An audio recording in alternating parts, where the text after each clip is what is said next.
পশ্চিম union পরিষদের chairman এবং আমাদের আমন্ত্রিত বিভিন্ন গ্রাম কমিটি সভাপতি, সেক্রেটারি এবং ক্ষেত্রে হচ্ছে যেখানে সভাপতি সেক্রেটারি পরিষদের দলনেতা উপস্থিত আছেন এবং আমাদের উপজেলা পরিষদের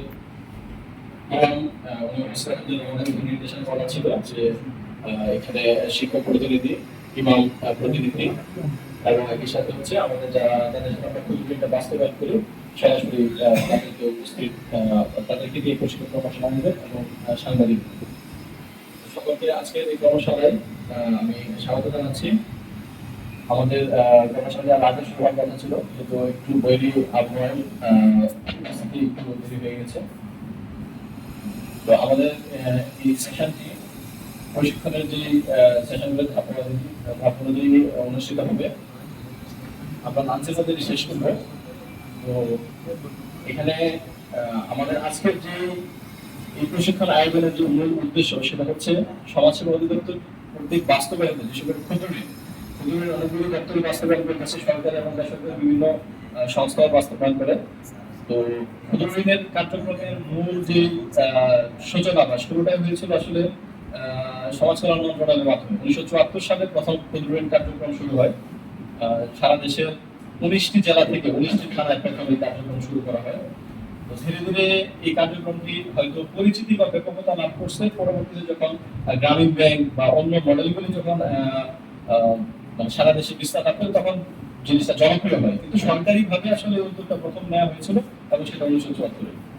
তো ধীরে ধীরে তার আওতা বৃদ্ধি হয় এবং বর্তমানে সরকারি আমাদের সমাজসেবা অধিদপ্তরের মাধ্যমে প্রত্যেকটি উপজেলায় সারা বাংলাদেশের 495টি উপজেলা প্রত্যেক উপজেলায় এখন এই কার্যক্রম চলমান আছে। বা যে কোনো আর্থিক সহযোগিতা নেই আনার পর এটা দেওয়া লাগবে ওই জিনিসটা আমরা কেউ রাখি না, মাথা রাখি না। যার কারণে সময় দেখা গেছে যে আমি একটু উপকৃত হইলাম, ওনার মাধ্যমে আমি যদি সময় মতো তার টাকাটা পরিশোধ করতে পারি, পরিবর্তে সময় যখন আবার একটা বিপদ করে আবার কিছু টাকা চাইবো হাওলাত কিংবা কিস্তি, তাহলে তারা আমাদেরকে টাকা দিতে কি বাধ্য। একটা সততা, একটা বিশ্বস্ততা তাদের প্রতি আমাদের প্রতি একটা স্থাপন হবে যে ওনার সাথে লেনদেন করতে কি আমাদের প্রতিষ্ঠান স্বচ্ছ সুন্দর। তো সেই ক্ষেত্রে আমরা ব্যবহার এবং ভাষা দিয়ে সবকিছু হয় না। দেখবেন লেনদেন দিয়ে আমাদের সম্পর্কটা কি হয়, নষ্ট হয়। বিশেষ করে আজকে সমাজে বা গ্রামে যেখানেই আপনি যদি কারো কাছ থেকে টাকা চান হাওলাত, আপনাকে টাকা দিতে চাইবে না। কেন দিতে চাইবে না? যার জন্য আমাদের স্বভাব এবং চরিত্র নষ্ট হয়ে গেছে। কারণ টাকা আনতে গেলে আর দিতে চাই না, যার জন্য আজকে সমাজে সুদের হারটা পর্যন্ত কি হয়েছে, বৃদ্ধি হয়েছে। যে আমি টাকা দিলে কি হয়, একটা সুদ দিতে হয়।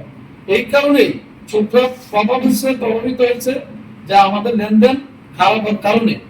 তো দেখা গেছে আজকে আমাদের উপজেলা সমাজ সেবা যে অফিস আছে এখান থেকে আমরা যে উপকৃত হচ্ছি, এটা তো চিরন্তন সত্য, আমরা সবাই একমত তো। এখন এটা এখন আমাদের যে একজন অতিথি তিনি প্রস্তাব করেছেন যে এই লেনদেন আমাদের হচ্ছে না, তাহলে ওনার লেনদেন যদি পিওর হয় তাহলে স্যার বলছেন কি যে 50,000 টাকা করা যায় সর্বোচ্চ, করা যেতে পারবে, আপনি নিতেও পারবেন। তাহলে ওনার লেনদেনটা যদি পিওর হয় তাহলে ওনাকে দিতে বাধ্য। যে আলোচনা করতেছি এই বিষয় হচ্ছে যে আমরা ঋণ নেওয়ার সময় আমরা ভালোভাবে মিষ্টি মধুর কথা বলে নেই, ঠিক আছে। আর একটা বিষয় হচ্ছে সরকারি ঋণ যারা নেই এরা জানে কি ইমাম সাহেব যেটা বলছেন এটাই যে আমরা যে ঋণটা যদি আবার দিয়ে আবার নেই পুনরায়, তখন কিন্তু একটা আন্তরিকতা এবং এই ঋণ আরো আস্তে আস্তে এখন 20,000 থেকে 50,000 হয়েছে, এখানে 1 লাখ 1 কোটি হইতে পারতো, কিন্তু আমরা এই ঋণটা 5,000 টাকাই দেই না। এই জন্য আমাদের এখানে কোটি কোটি টাকা, এই যে যেমন সোনালী ব্যাংকের আছে, সব ব্যাংকের কিন্তু ঋণ এলাকার মধ্যে আছে, কিন্তু লক্ষ লক্ষ কোটি কোটি টাকা তারা দিচ্ছে, কিন্তু 5,000 টাকা দিচ্ছে না। তো আদায়ের বিষয়টা নিয়ে যেভাবে আলোচনা হচ্ছে আসলে অনেকের অনেক আলোচনা আমলে নেওয়ার মতো, নেওয়ার বাংলা লোকজনের যে একটা আবেগ থাকে বা যে দ্রুত স্পিডে হাইটটা অফিসে আসবে দেবার সময় এই স্পিডটা আমাদের গায়ে আসলে থাকে না, বিদায় আমরা বাঙালি জাতি অনেক পিছায় আছি। যদি দেবার তাগিদটা নেবার সমান থাকতো তাহলে আমাদের ভাগ্য আরো অনেক ভালো থাকতো। আমরা জাতির কাছে আরো উন্নত থাকতাম। দিয়েছে সবই ঠিক আছে, আসলে আমরা কিন্তু একটা জিনিস দেখি, যখন এই ক্ষুদ্র ঋণের কথা যখন আসে এই ব্যাপারে আমি অনেকগুলি জিনিস জানি, কারণ দীর্ঘদিন যাবৎ এইগুলিতে আমি জড়িত ছিলাম। আমরা কিন্তু ঋণটা দেওয়ার ক্ষেত্রে সুবিধাটা বেশি করি, অসুবিধাটা কম বলি। এক, দ্বিতীয়ত হচ্ছে কি, আমরা যে নিত্য নতুন প্রজেক্ট তৈরি করি, আমাদের নীতিমালা কিন্তু নিত্য নতুন আসে না, অর্থাৎ পুরোনো নীতিমালা যে আমরা সামনে অগ্রসর করতে পারি। সবাইকে জানাচ্ছি জেলা সমাজসেবা কার্যালয়ের পক্ষ থেকে শুভেচ্ছা এবং আন্তরিক কৃতজ্ঞতা। আমি আজকে সেমিনারে বক্তব্যটা একটু অন্যভাবে শুরু করতে চাই। এখানে হয়তো বিভিন্ন ধরনের লোক থাকতে পারে, তো দেখেন আমাদের সবার রক্তই কি লাল, তাই না? কেউ যখন আক্রান্ত হয়, ব্যথায় কাতর হয়, চিৎকারের মধ্যে কি কোনো ধর্মবর্ণ আছে? সবার চিৎকার শব্দটা কিন্তু একই রকম। আমরা কিছুদিন আগে ফিলিস্তিনের কে ধ্বংস হয়েছে দেখছি, তাই না? যারা ঘাস খাচ্ছে, ক্লান্ত এবং কান্না, পিছনে মৃত্যু তাদেরকে দৌড়াচ্ছে, তার সামনে দৌড়ে যাচ্ছে চিৎকার করতে করতে, আমাদেরকে কষ্ট দিচ্ছে না? কষ্ট পাইছি আমরা, এবং দেখতে দেখতে নিজেদের অজান্তে চোখের পানি পড়ে গেছে, তাই না? এখন দেখেন, আবার খুশি হইতাম যে তৎক্ষণাৎ যদি একটা পাল্টা আক্রমণ ইসরায়েলে করা যেত, ইসরায়েলের কিছু মানুষ যদি মরত, তাহলে খুব খুশি লাগতো না? আসলে কি আমরা খুশি হই? ইসরায়েলের মানুষ যখন একটা ঘুমের আঘাতে যখন আক্রান্ত হয় কিংবা মৃত্যুর ভয় চিৎকার করে, আমাদেরকে কি কষ্ট দেয় না? এবং আমরা কিন্তু সবার কষ্টেই কিন্তু কষ্ট পাই, তাই না? এখানে কোনো বর্ণ বা কিংবা ধর্মটা আমাদের সামনে মুখ্য বিষয় হয়ে দাঁড়ায় না। অর্থাৎ সন্ত্রাসী হোক বা সমাজে হোক, কেউ যখন দুই পক্ষে যখন মরে একটা দুর্ঘটনায়, আমরা মনে করি এটা হওয়া উচিত ছিল না, কিন্তু তার আগ মুহূর্তে বলি ওর এইভাবে মারা উচিত ছিল, তাদের রিয়াকশন যদি আসলে যেরকম হয়। তো ব্যাপার হলো যে দেখেন, আচমকা হামলা হচ্ছে, আমাদের বাংলাদেশে হয়েছে, 25শে মার্চে হয়েছে না? কিন্তু জানতো। এখানে যারা উপকারভোগী আছেন, সমাজ সেবার ঋণ গ্রহীতা যারা, তাদের সবাইকে সালাম এবং শুভেচ্ছা জানাচ্ছি। আসলে আজকে আমার যে বিষয়টা আজকের কর্মশালায় আমাকে নির্ধারণ করে দেওয়া হয়েছে, সেটা হলো যে ঋণ আদায়টা কিভাবে করা যায়, ঋণে আপনাদের যে কিস্তিটা যেটা সোজা বাংলায় সেটা কিভাবে আরো দক্ষতার সাথে ভালোভাবে আদায় করা যায়, সেই বিষয়ে আসলে আমাকে বলতে বলা হয়েছে। তারপর আমি একটু সার্বিকভাবে বলতে চাই যে আমরা এমন একটি দেশ যে আমরা ক্ষুদ্র ঋণের উপরে কিন্তু আমরা নোবেল প্রাইজ পেয়েছি। ক্ষুদ্র ঋণের উপরে আমরা, আপনারা সবাই জানেন যে আমাদের যে গ্রামীণ ব্যাংকের যে ক্ষুদ্র ঋণ কর্মসূচি, এই ক্ষুদ্র ঋণ কর্মসূচির মাধ্যমে দারিদ্র বিমোচন করা হয়েছে এবং দারিদ্র বিমোচনের ফলে শান্তি প্রতিষ্ঠা পেয়েছে। এই আলোকে কিন্তু আমাদের যে বর্তমান মাননীয় প্রধান উপদেষ্টা ডক্টর মোহাম্মদ ইউনূস, উনি নোবেল প্রাইজ পান শান্তিতে, এবং একই সাথে গ্রামীণ ব্যাংক, এটা কিন্তু ক্ষুদ্র ঋণ কর্মসূচির উপরে।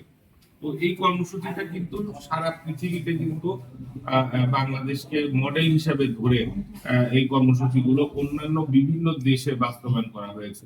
আমার মনে হয় যে আমাদের দেশে এই জিনিসটা আমরা যেটা আমি বাস্তবতা নিরিখে যেটা দেখতে পেয়েছি, এটা আমাদের উপজেলা সমাজসেবা অফিসার এবং প্রেস ক্লাবের সভাপতি মহোদয় উনি বলেছেন যে আমরা টাকাটা নিয়ে আসলে কি করি, এই জিনিসটা কিন্তু খুব গুরুত্বপূর্ণ। যে আমাদের উপজেলা সমাজসেবা অফিসার উনি বলেছেন যে স্কিম গুলো যদি আমরা দেখতে চাই তখন তখন তারা গড়িমসি করে, এবং এই টাকাটা কিন্তু দেওয়া হয় আপনাদেরকে ইনকাম জেনারেটিং অ্যাক্টিভিটি, মানে প্রোডাক্টিভিটি, আপনি এটা যে কি করবেন, আপনাদের কর্মসংস্থান যাতে হয়, আত্মনির্ভরশীলতা যাতে বাড়ে, এই জন্য কিন্তু ঋণটা দেওয়া হয়। কিন্তু আপনারা ক্ষতিগ্রস্ত হচ্ছেন, কারণ আপনারা যদি ঋণের টাকাটা ফেরত দেন তাহলে কিন্তু আপনারা আবার ঋণটা পাবেন, অথবা আপনি না পেলেও আপনার একজন প্রতিবেশী কিন্তু পাবে। কিন্তু যদি আপনারা একজন না দেন, পুরো টাকাটা যদি অনাদায়ী থাকে, তাহলে কিন্তু ওই টাকাটা আপনারা আবার মাকে কিন্তু অন্য কাউকে দিতে পারি না। তো আমার মনে হয় যে এই বিষয়টা আপনারা হয়তো অল্প কয়েকটা টাকার জন্য চিন্তা করছেন যে হ্যাঁ টাকাটা না দিলে হবে, কিন্তু এটা কিন্তু আসলে জনগণ ক্ষতিগ্রস্ত হয়, যারা প্রান্তিক জনগোষ্ঠী আছে আপনার মতো তারা ক্ষতিগ্রস্ত হয়। এই জন্য আপনারা যদি এই জিনিসটা ঋণের কিস্তিটা ঠিকঠাক মতো দেন তাহলে পুনরায় আপনারা ঋণ পাবেন। এই জিনিসটা একটু মাথায় রাখবেন। আর এখন যেটা আমি শুনলাম 50,000 টাকা, তো আমি সমাজসেবা অফিসার, উপজেলা সমাজসেবা অফিসার আপনাকে অনুরোধ করবো এটা যদি আপনারা মিনিস্ট্রিতে লেখেন যে এটা ঋণের ইয়েটা মানে আপনার সিলিংটা যদি বাড়ানো হয়, তাহলে আমার মনে হয় যে এটাও এখানে যারা ঋণ গ্রহীতা আছে তাদের জন্য এটা খুব ভালো একটা বিষয় হবে।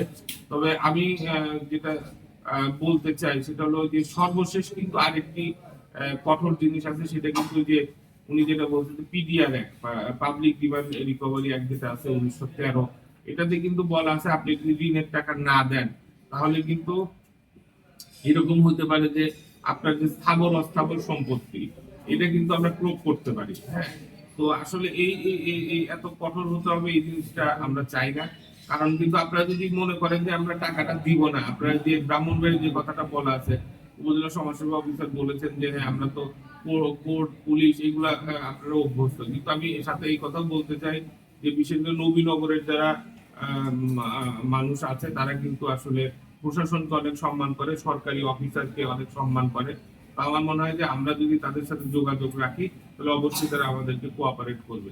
তারপরেও আমি যেটা বললাম যে সর্বোচ্চ কঠোরতা যেটা, আপনি যদি টাকাটা না দেন তাহলে কিন্তু আপনার সম্পদ প্রুভ করা হতে পারে। আপনার বাড়ি তো আছে, এখন বাড়ি যদি আমরা নিয়ে নিই তখন কোথায় থাকবে? আমরা এত কঠোর হতে জানি না, আইনে কিন্তু বলা আছে আপনি যদি সরকারি টাকা যদি ফেরত না দেন তাহলে কিন্তু আপনার জায়গা যদি যেটা হোক আমরা প্রয়োগ করে ওইটা আমরা নিলামে বিক্রয় করে ওই টাকাটা কিন্তু আদায় করতে পারি। তথ্যচিত্রে মজিবুর রহমান শামীম, নবীনগর খবর।